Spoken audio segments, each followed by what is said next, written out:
spiritual, sexual, shamanic initiation. It's been a great honor of mine to have been involved in the development of this initiation journey.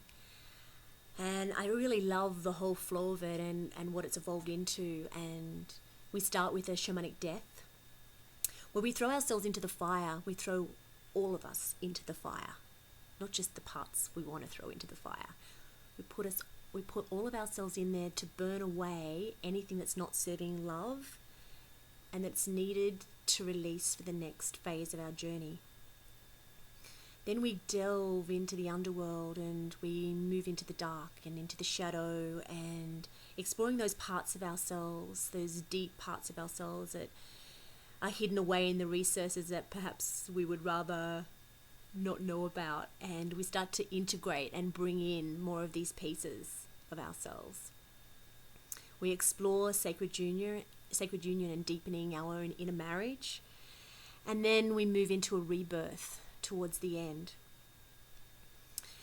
You may remember on the level 1 that the level 1 is a journey exploring and deepening with the personal self.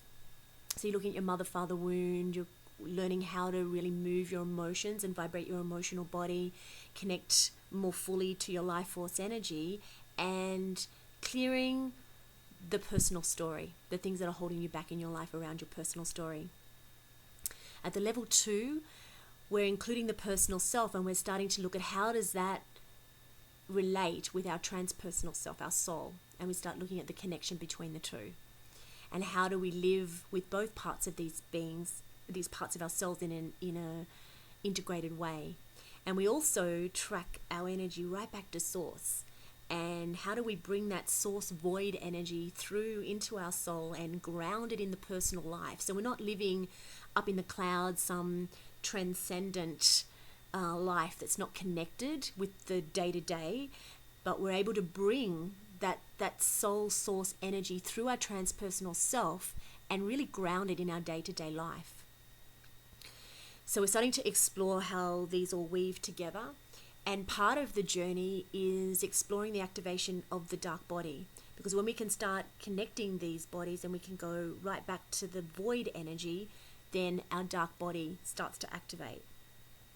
A lot of people have misunderstanding about dark energy, and they relate the dark energy to evil or shadow. But there's a place in the dark, a very sacred place that's beyond duality.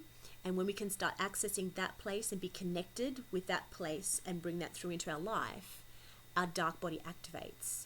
And another word for the dark body is the bliss body. And so if you imagine, people are a lot more familiar with the light body, which is like the aura, the light body that goes around. The dark body is more a penetrating energy. It's more radiating through the body, through the cells. And if you think about the universe, the dark energy permeates the universe. It's the main energy in the universe, and it's from what everything is birthed from. It's what everything comes from.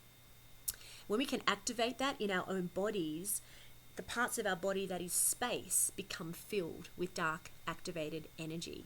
And so how does that relate in our day-to-day life?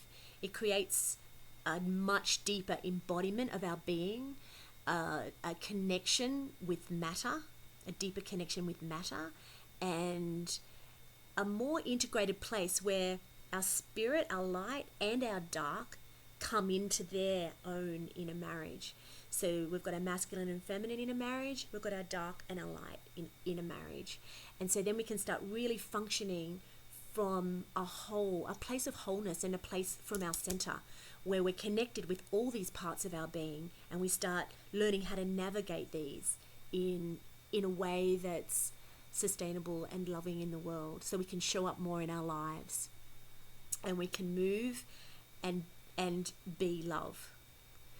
I'm also excited about Greece, particularly because of the mythology of the land. When we're journeying through the overworlds and the underworlds, and we're journeying in the transpersonal worlds, we start to connect with the different archetypal energies from those lands. And Greece has such a rich mythology. So it's going to be beautiful having those energies present and coming through our journey in Greece as we move through this transpersonal experience. So So if you're feeling the call, if you are sick of sipping lattes on the edge and you're ready to take the leap, come to Greece and sin with us.